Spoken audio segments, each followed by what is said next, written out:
Salve, salve galera, bom dia, boa tarde, boa noite, tudo bem com vocês? Aqui é o professor de Física Thiago Lima para mais uma aula no nosso curso de Física pelo YouTube. Já vimos eletrização por atrito, então bora entender um pouquinho mais sobre eletrização, agora a eletrização por contato. Então, se ficar alguma dúvida, você já sabe, manda mensagem aí ou na rede social, deixa um comentário, eu vou fazer de tudo para esclarecer a sua dúvida. Bora para mais essa aula então? Agora vamos falar sobre a eletrização por contato. Apesar da eletrização por atrito envolver contato, elas são diferentes. O atrito você tem que esfregar, o contato não, ele tem algumas condições que são diferentes. A primeira delas é que ele acontece preferencialmente nos condutores. Pode acontecer nos isolantes? Pode, mas entre condutores ela acontece mais fácil. Além disso, na eletrização por contato, um dos corpos, pelo menos, precisa estar previamente eletrizado. Eu até posso ter os dois corpos eletrizados, mas a condição prévia é que pelo menos um deles esteja. Então, qual que é a ideia? Qual é a lógica da eletrização por contato? Vamos começar por essa análise aqui. Eu tenho um corpo neutro e um corpo carregado negativamente. Vamos dar valores aqui para ficar mais fácil de você entender. A carga do corpo A, ela é nula, afinal, ele está neutro. Já a carga do nosso corpo B, eu vou dizer que ela é de menos 8 microcoulombs, tudo bem? Ele tem 8 microcoulombs de elétrons em excesso. Eu vou promover o contato entre esses dois corpos, que são preferencialmente condutores. Quando eles são condutores, na hora que eu encostar um no outro, vai ter passagem de cargas elétricas. A gente vai ter um fluxo de elétrons e, ao final do processo, ambos os corpos estarão eletrizados com carga menos e menos, negativo e negativo. Professor, mas como assim? Um estava negativo, o outro neutro, agora os dois foram negativos, qual que é a vantagem disso? Eu sempre gosto de usar a seguinte analogia. Imagine que você tem dois ônibus e um deles está lotado e o outro está vazio. Para esse sistema de dois ônibus com um cheio de passageiros e o outro sem ninguém ficar equilibrado, faz sentido passar todos os passageiros de um ônibus para o outro? Não faz. A gente vai continuar tendo o mesmo problema, um ônibus cheio, o outro ônibus vazio. Então a ideia é compartilhar esse excesso de cargas elétricas em excesso. Ou, no caso do ônibus, a ideia é compartilhar essa quantidade de passageiros para um ônibus e para o outro. E no caso do ônibus, aquele ônibus que for maior, a gente pode até colocar mais passageiros. Aqui no caso do nosso corpo, isso também vai acontecer. Quanto maior o corpo, quer dizer que mais cargas elétricas ele pode adquirir. Então, não necessariamente vai ficar menos 4 microcoulombs e menos 4 microcoulombs no outro corpo. Pode acontecer, por exemplo, da carga A ser igual a menos 5 microcoulombs e a carga B ser igual a menos 3 microcoulombs. O importante é você notar que houve conservação da quantidade de carga do meu sistema. No início do meu processo, eu tinha uma quantidade total de carga de 8 microcoulombs e ao final do processo eu continuo com uma carga total de menos 8 microcoulombs. Houve conservação da carga elétrica no processo de eletrização. É característica do processo de eletrização os corpos ficarem com cargas de mesmo sinal ao final e, portanto, eles vão se repelir. Eu poderia colocar quaisquer valores aqui para o corpo A e para o corpo B, desde que, ao somar esses valores, desse menos 8 microcoulombs e ambos estivessem eletrizados com o mesmo tipo de carga. Tudo bem? Agora, a situação aqui mudou um pouco. Olha, eu tenho um corpo que eu vou chamar de corpo A, que continua neutro, e agora eu tenho um corpo que eu vou chamar de B, que está com uma carga de mais 12 microcoulombs. A carga dele é positiva. Eu vou encostar um corpo no outro novamente, eletrização por contato. Mas essa eletrização por contato não necessariamente precisa ser um corpo encostar no outro. Eu posso ligar os dois através de um fio condutor.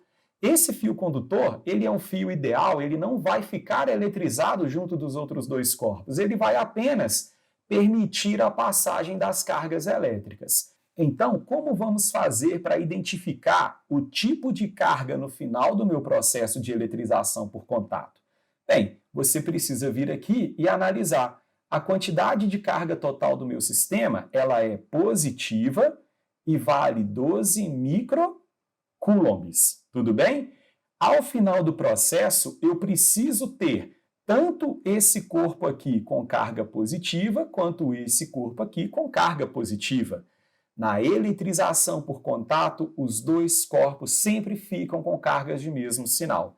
Então, se a carga total em excesso era positiva, no final tem que ser positiva também. Eles compartilham esse excesso. Quais são os valores de cargas possíveis para eu colocar aqui no meu corpo A ou no meu corpo B? Bem, qualquer valor desde que a soma dessas cargas dê mais 12 e que ambos sejam cargas do tipo positiva. Então, poderia ser, por exemplo, mais 5 microcoulombs e mais 7 microcoulombs. Quem vai definir a quantidade de carga que vai ficar em cada material são as características do material. A gente não vai aprender a calcular isso agora, mas depende principalmente do tamanho desse corpo. Nesse exemplo anterior, eu esqueci de comentar com vocês quantos microcoulombs de elétrons passaram deste corpo azulzinho para o corpo A. Olha só, se ele tinha menos 8 e esse aqui estava neutro e esse cara aqui ficou com carga de menos 5, então quer dizer que 5 microcoulombs de elétrons passaram do B para o A. Agora, neste segundo exemplo que a gente está trabalhando, a gente precisa tomar alguns cuidados. Porque, primeiro, apesar da quantidade de carga em excesso ser positiva e ela se distribuir entre os dois corpos, não são as cargas positivas que transitam de um lado para o outro. Quem transita de um corpo para o outro são os elétrons. Então, pense comigo. Se esse corpo A estava neutro e agora ele tem carga de mais 5 microcoulombs, para um corpo neutro ficar com carga positiva, é ele que perde os elétrons. Então, este corpo neutro aqui, ele perdeu 5 microcoulombs de elétrons para o corpo B. O corpo B, que estava com carga mais 12, ganhou esses menos 5 microcoulombs de elétrons e, como consequência, ele fica menos positivo. Por isso, a carga dele foi para mais 7, enquanto a carga do A foi para mais 5. E como já disse a vocês, ao final do processo de eletrização por contato, os corpos estarão eletrizados com cargas de mesmo sinal e, portanto, vão se repelir. Tudo bem? Agora, se esses corpos eles tiverem o formato esférico, a gente vai conseguir calcular quanto de carga vai ficar em cada um dos corpos. Para isso, a gente precisa ficar atento ao seguinte. Primeiro, a gente precisa analisar qual é a quantidade de carga total do nosso sistema. Menos 10 microcoulombs com mais 4 microcoulombs dá um total de menos 6 microcoulombs no meu sistema. Como a carga total do meu sistema inicialmente é negativa, ao final do processo, tanto a esfera pequenininha quanto a esfera grandona ficarão com cargas negativas. Agora, quanto de carga vai ficar em cada uma delas? A quantidade de cargas que vai ficar em cada esfera, ela vai ser proporcional ao raio dessa esfera. A razão de ser assim é explicada pela equação da diferença de potencial em corpos esféricos, mas a gente vai aprender isso um pouco mais para frente. Então, se eu tenho a esfera 2 com o dobro do raio da esfera 1, eu posso escrever que se o raio 2 é 2 vezes o raio 1, a quantidade de cargas na minha esfera 2, ela vai ter que ser o dobro da quantidade de cargas da minha esfera 1. Se eu falar com você que a carga da esfera 1 vai ser x, a carga da minha esfera 2 vai ter que ser 2x. E a carga 1 após o processo de eletrização, mais a carga 2 após o processo de eletrização, tem que ser igual à carga total lá do início do meu problema, tá lembrado? Precisamos garantir a conservação da carga. Então, temos que x com mais 2x tem que ser igual a menos 6 microcoulombs. Então, x é igual a menos 6 dividido por 3, vai dar menos 2. Então, teremos aqui a carga da nossa esfera 1, a nova carga da esfera 1 igual a menos 2 microcoulombs e a carga da esfera 2 igual a menos 4 microcoulombs. Toda essa matemática que eu passei para vocês, ela é respaldada pelas condições de equilíbrio de um corpo, de um sistema eletrizado, que em breve a gente vai estudar. Tudo bem até aqui? Outro detalhe importante é você analisar de onde para onde os elétrons passaram e quantos elétrons passaram. Então, se esse corpo ele estava com carga de menos 10 e agora ele está com carga de menos 8, quer dizer que ele perdeu 8 coulombs de elétrons. Então, podemos cravar que o corpo 1, a esfera 1, ela perdeu 8 microcoulombs de elétrons para a nossa esfera 2. Tudo bem até aqui, galerinha? Olha só o nosso exemplo 2. Nós temos a esfera 1 com menos 5 microcoulombs, a esfera 2 com mais 40 microcoulombs. E uma esfera é 4 vezes maior do que a outra. Primeira coisa que a gente faz, quantidade de carga total, menos 5 com mais 40, mais 35 microcoulombs. Ao final do processo, a quantidade de carga total tem que dar 35 microcoulombs do tipo positivo. Na eletrização por contato, os dois corpos precisarão ficar eletrizados com cargas de mesmo sinal. Como a carga total do meu sistema é positiva, ambos ficarão positivos. Mas quantas cargas ficarão em cada uma das esferas? Aí você vai lembrar daquela lógica, ó. A quantidade de carga em cada esfera é proporcional ao raio dessas esferas. Então, se o raio da minha esfera 2 é 4 vezes o raio da minha esfera 1, a quantidade de cargas aqui vai ser x, a quantidade de cargas aqui vai ser 4 vezes maior. E x mais 4x é igual a 35. Então, a gente descobre que o valor da carga naquela esfera pequenininha vai ser de 35 dividido por 5, 7. Então, teremos nessa esfera 1 uma carga total de mais 7 microcoulombs e nessa esfera 2 aqui, grandona, vamos ter uma quantidade de cargas total de mais 28 microcoulombs. 28 com mais 7, 35, como deveria ser. Quantos elétrons passaram e de onde para onde? Os elétrons, eles sempre vão do que a gente chama de menor potencial para maior potencial. Então, temos essa esfera aqui negativa. Ela tinha menos 5. Se ela perdeu esses menos 5 microcoulombs, ela ficaria neutra. Mas além dela perder essas 5 cargas negativas, ela ainda ficou com 7 cargas positivas em excesso. Então, a gente pode concluir que ela perdeu 12 microcoulombs de elétrons.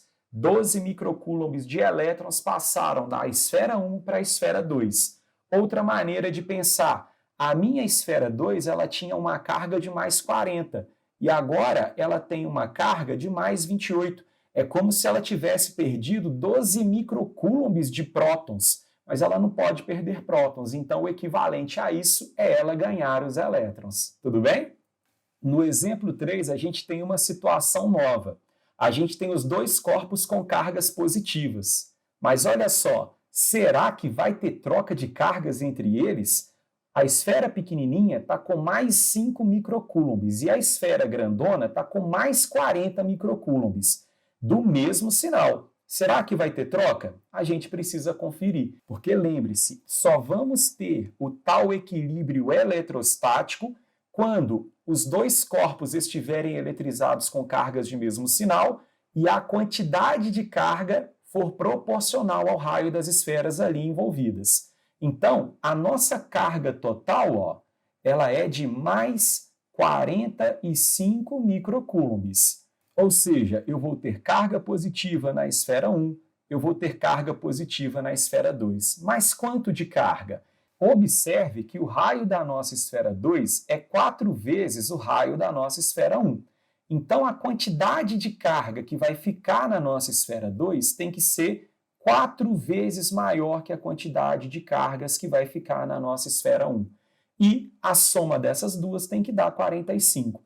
Portanto, quando eu fizer a carga que vai ficar aqui, que é x, a carga que vai ficar do lado de cá, que é 4 vezes maior, x mais 4x tem que dar 45.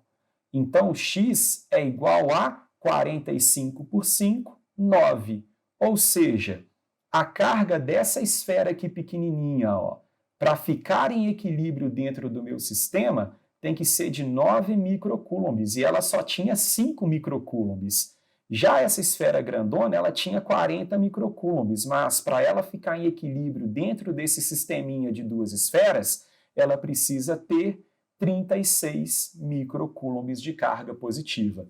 Agora sim, eu tenho as duas esferas eletrizadas com cargas de mesmo sinal, isso já acontecia, mas a proporção de carga em função do raio da esfera também está obedecida. Nesse caso aqui, a minha carga da esfera 1, que era mais 5, passou a ser mais 9. Então, ela também perdeu microcoulombs de elétrons para a esfera grandona. Quantos microcoulombs? Se ela passou de mais 5 e foi para mais 9, 4 microcoulombs de elétrons passaram da esfera 1 para a esfera 2. Professor, mas ela tinha carga positiva. De onde vieram esses elétrons? Quando um corpo tem carga positiva, não significa que ele não tem elétrons. Quer dizer que o excesso é de cargas positivas, mas ele ali na sua estrutura tinha elétrons. Tudo bem até aqui? E para a gente finalizar essa explicação, olha essa situação aqui do exemplo 4. A carga 1 da esfera pequenininha é menos 40. A carga 2 da esfera grandona é mais 40. Como vai ficar o processo quando eu encostar essas duas? É bem simples. A carga total do nosso sistema é zero.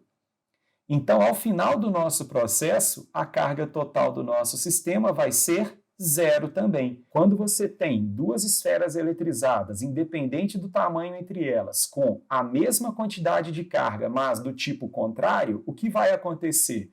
Ao encostar uma esfera na outra, você tem a neutralização do nosso sistema. Então, essa esfera 1, ela vai perder todos os 40 microcoulombs para a esfera 2, e assim, essa ficará neutra e essa também ficará neutra.